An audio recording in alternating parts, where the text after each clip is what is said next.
বন্ধুরা, কিছু কথা শেয়ার করতে এলাম।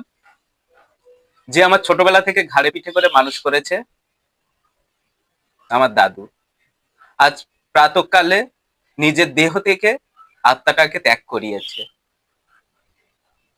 এই দাদু আমাকে ছোটবেলা থেকে বিড়ি খাওয়া শিখিয়েছে। কিভাবে বিড়িতে টান দিতে হয় শিখিয়েছিল দাদু। এই দাদু সকালে চলে গেল, সবাই শ্মশানের উদ্দেশ্যে রওনা দিচ্ছে।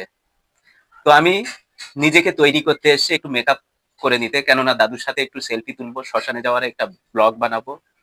দাদু আমাকে বলেছিল, আমি যখন তোদের মধ্যে থাকবো না দাদু ভাই, আমাকে নিয়ে কয়েকটা ব্লগ বানাস, দেখবি ভাইরাল হয়ে যাবে।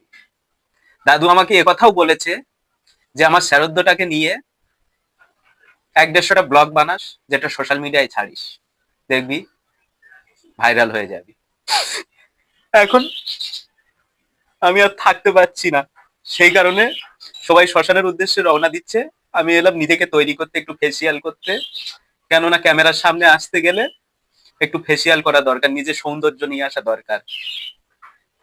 শ্মশানে যাওয়ার ব্লগ করব।